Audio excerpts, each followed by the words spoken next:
This area of the western plains of the river Indus lies within the most westerly region of India, the state of Gujarat. Vast salt pans alternate with savannas of grass, thorny scrub and solitary trees.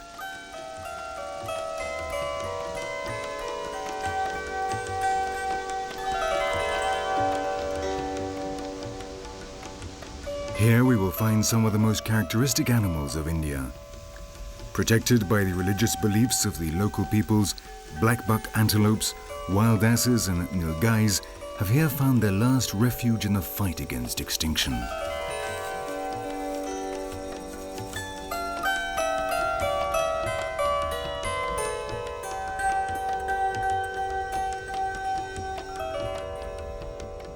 And so this area, almost 5,000 square kilometers in size, the heart of which is a salt desert, has paradoxically become a paradise for wildlife, the sanctuary of little Rann of Kutch.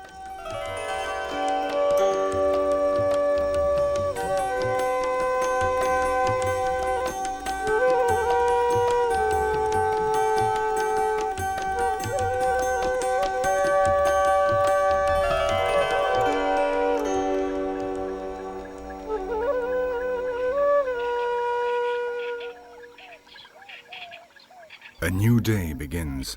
At the edge of the desert, the lower saline levels of the soil make it possible for grasses and bushes to grow. These provide food for the nilgai, the largest antelope in India. The plants also contain water and every morning are covered in dew so the nilgais can go for some time without having to drink.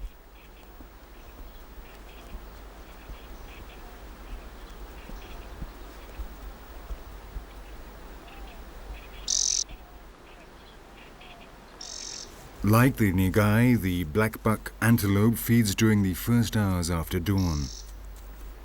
In the harsh conditions of Rann, this is the only time of the day when the temperature is pleasant.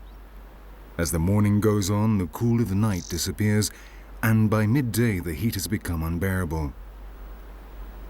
The herbivores then rest and ruminate, becoming active again only when night falls and the temperature again goes down.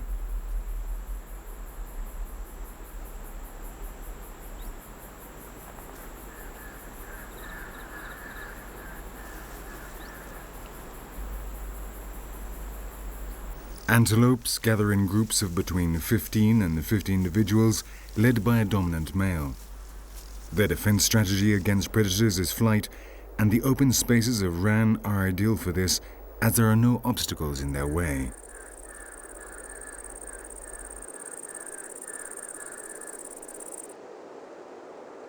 From June to September, the humid monsoon winds from the southwest bring heavy rains to the desert, flooding the grasslands. But now the land is dry. Fewer and fewer of the rivers and lakes still contain water, and the scorching desert winds make it impossible to breathe.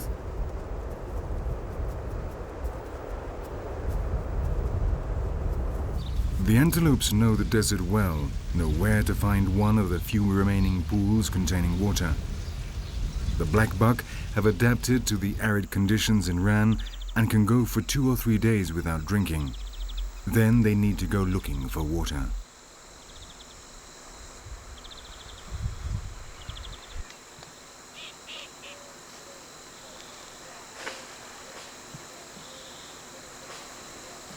They are not the only ones. The nilgais also need to go to the pool every few days to replenish their water reserves. The females and the young go in groups of between 4 and 10, while the males go alone.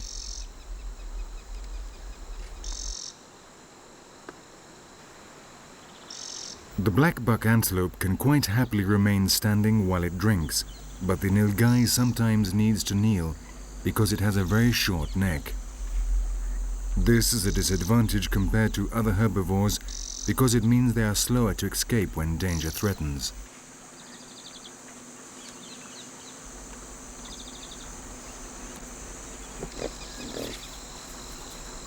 A new family has joined the large group of visitors. Wild boars have also found an ideal habitat here in Little Rann, despite the extreme conditions. Before they drink, nothing better than a roll in the soil to clean themselves and get rid of parasites. Meanwhile, the antelopes leave them a space at the edge of the pool.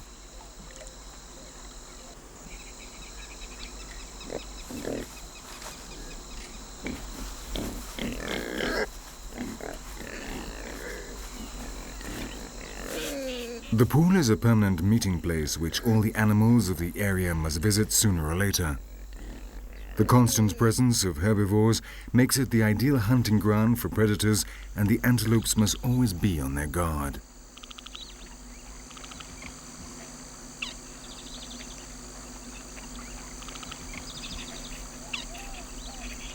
A group of jackals comes to drink. Though they are not a real danger, the nervous antelopes run away. When it comes to survival, it's better to be safe than sorry.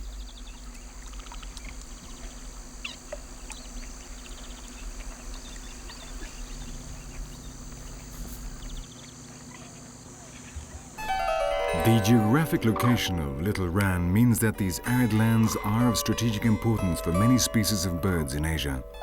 Year after year in winter, thousands of cranes come to the waters here to escape from the cold and snow of northern Asia. The impressive Himalayas are no obstacle to these cranes. When they are migrating, they can fly at altitudes of over 8,000 meters.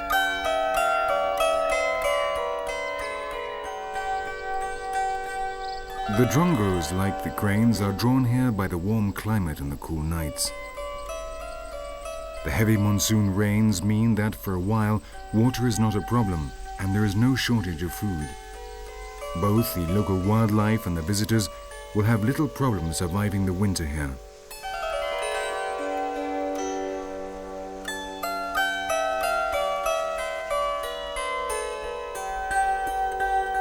Before the drought returns to the desert, the migratory birds will have returned to where they came from.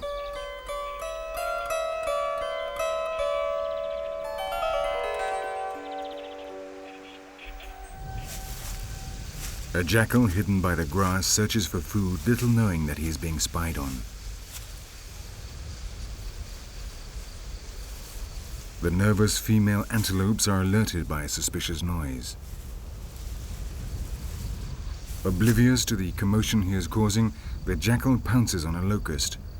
The most experienced female jumps to warn of the possible danger, and immediately she is copied by the others, and the whole group flees, not knowing why, but simply following the lookout.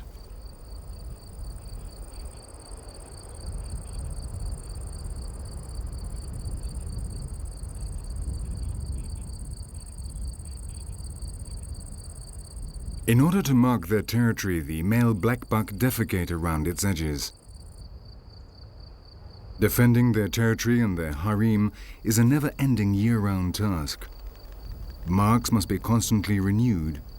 Otherwise, other males who have reached sexual maturity and believing their territory to be unoccupied will try to take it as their own.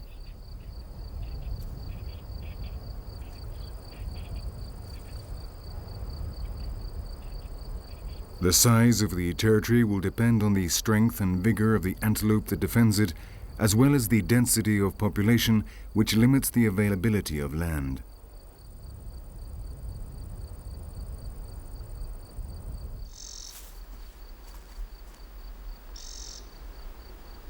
In addition to the feces, the males also mark the scrub and the high grass with a strong-smelling secretion.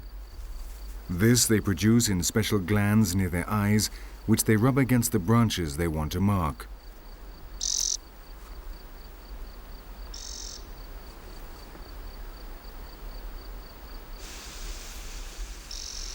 The female antelopes are ready to mate between February and March. This ensures that the young will be born at the end of the rainy season, when pasture is most abundant.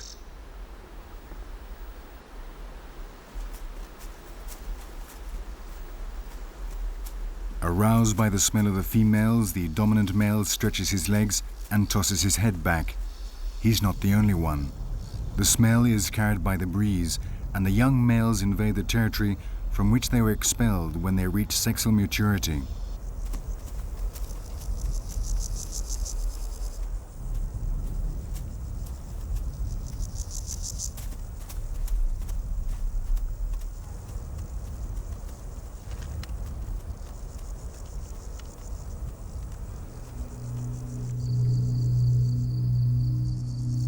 The dominant male will have to watch over his harem, court the females and expel the invaders, all of which is exhausting work.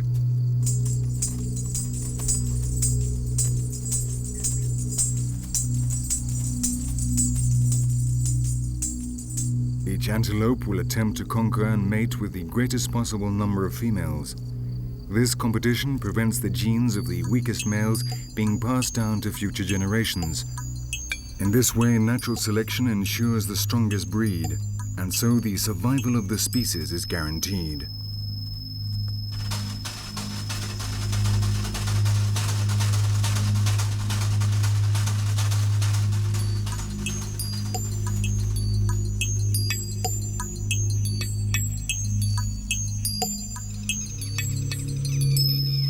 The excitement seems to be contagious, and a male lapwing moves close to the female with the same intention as the antelopes.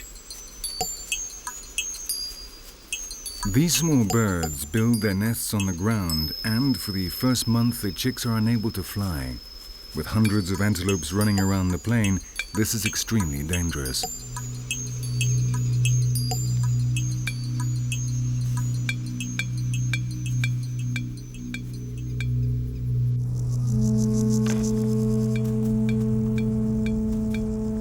Fights between the males are very common at this time of year.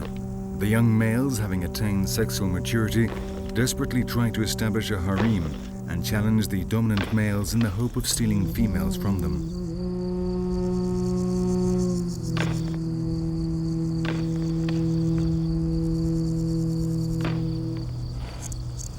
The clashing of antlers is spectacular, but injuries are rare. The shape of the antlers means that real damage is rarely inflicted.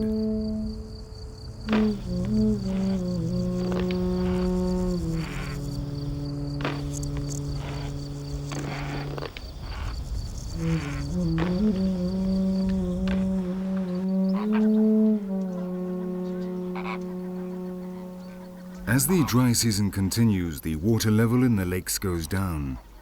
Many of them dry up completely, and the aquatic birds are forced to move to the few lakes which still contain water.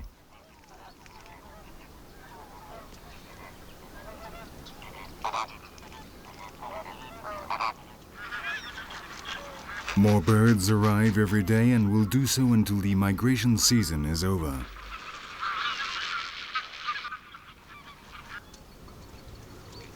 There are two species of flamingo here, the greater flamingo and the lesser flamingo.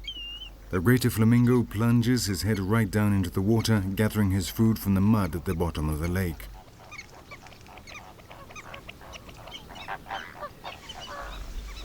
The lesser flamingo filters the water nearer the surface. It moves constantly through the water, fanning from side to side as it goes. In this way, the two species are rarely in direct competition for food.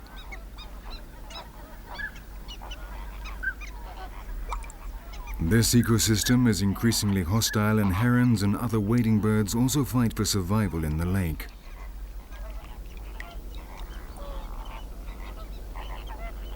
Beside them, a young Indian ibis or painted stork is learning how to fish by touch, using the sensitive part of its beak to detect the presence of fish without having to see them.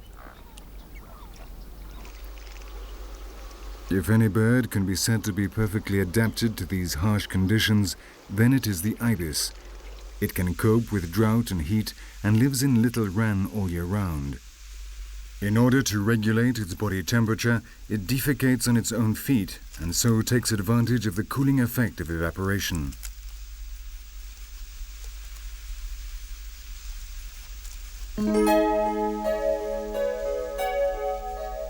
The longer days and the rising temperatures are a sure sign that winter is coming to an end. The flamingos fly off back to where they came from, where the snows have now disappeared and conditions are without a doubt better than those that will soon prevail here in Little Rann.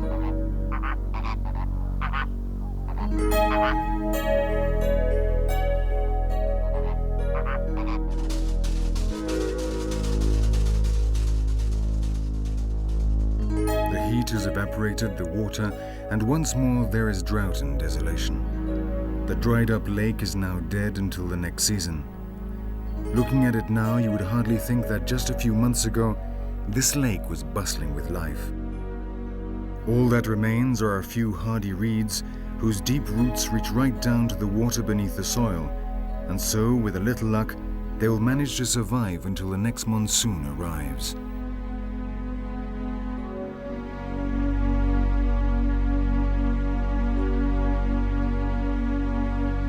Nonetheless, this arid region is also home to the Gaurakara, the wild Indian ass. This powerful animal has adapted perfectly to the harsh conditions of the Rann desert. It lives its life mainly on the edges of the desert and around the grassy oases within the desert itself. But when it senses danger, it can happily live and survive for several days in even the most arid regions.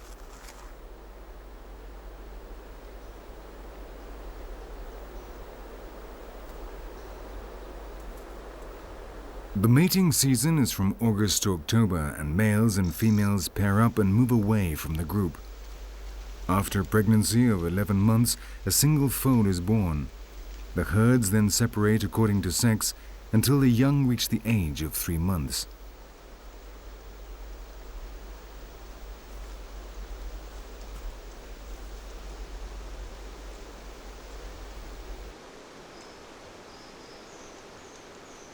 Of the 3 most characteristic species of the Little Rann sanctuary, the ass is, without a doubt, the best adapted to the conditions of the desert. Its body can store enormous quantities of water, and its cells are resistant to dehydration. This means they can stay alive even with the absolute minimum of water. When they drink again, their cells replace the liquid that was lost and revert to the original state.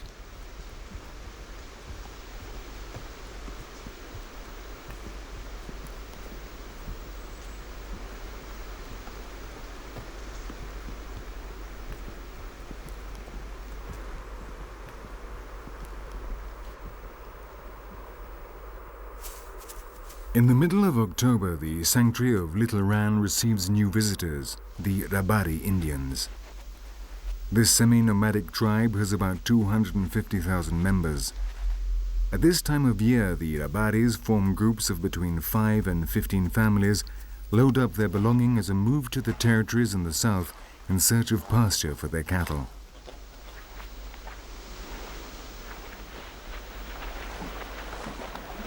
Both the Rabari and the Vaishnava, another ethnic group in the area, respect the local wildlife, and this has been fundamental in the survival of the asses, antelopes and nilgais of the region.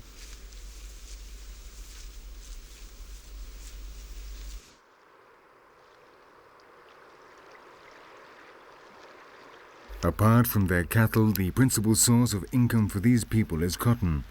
They use this material to make their own clothes.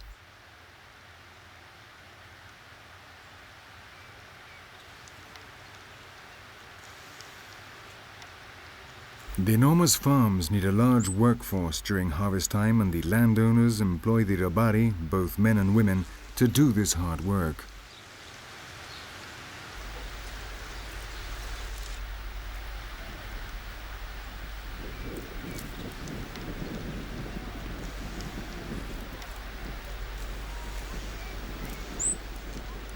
The movement of cattle is an increasingly complicated matter. In the past, the farmers would allow them to cross over their land, and the cattle would fertilize the soil. But now landowners are less welcoming and at times even hostile. The traditional routes are no longer viable, and the new ones are dangerous. The Rabari have had to adapt to these adverse conditions, and they now combine cattle rearing with work in the fields.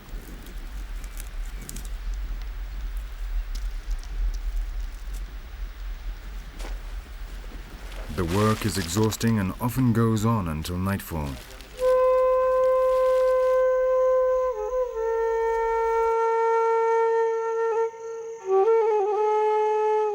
When darkness falls, the life of the Rabari is transformed. With a good fire, food, music and high spirits, the quiet night becomes a celebration. And so they put behind them the rigors of the day.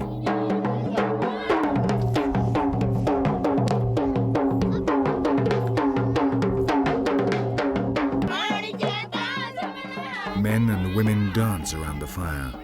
The Dabari women are respected and treated as equals.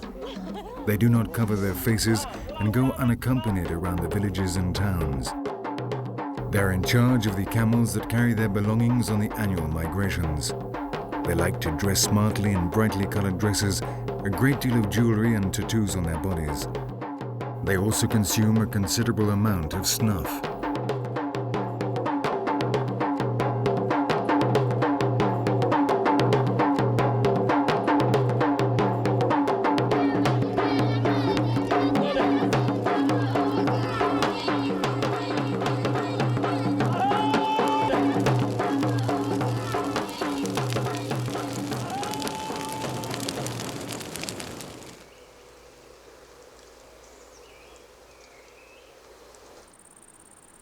The Rabari have also unwittingly played a part in the reduction in the number of wild asses. The transmission of diseases from domesticated animals is one of the main causes of mortality, along with the degradation of the natural habitat due to the commercialization of the salt from the desert.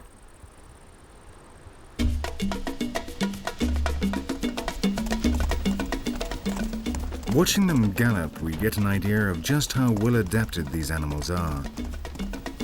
Their ability to resist dehydration means that even in the burning sun, they can run for 20 minutes at speeds of up to 70 kilometers an hour. Even foals of just a few months can run for 30 minutes at 40 kilometers an hour.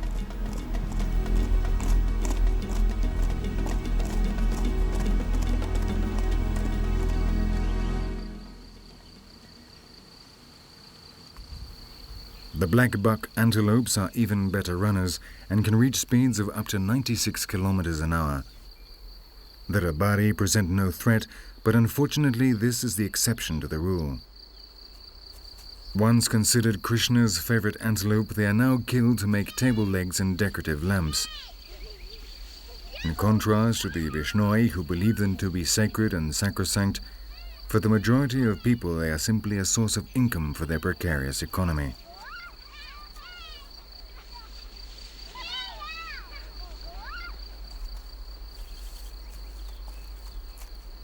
In the past, there were as many as 4 million blackbuck antelopes, but the numbers have now fallen to less than 25,000, and their future seems uncertain.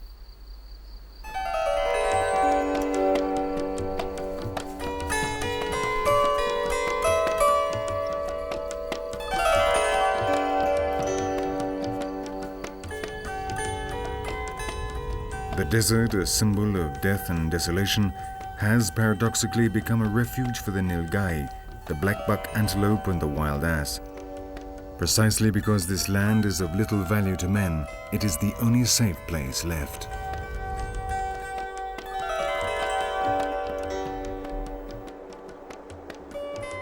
India is a country of contrasts, myths and legends.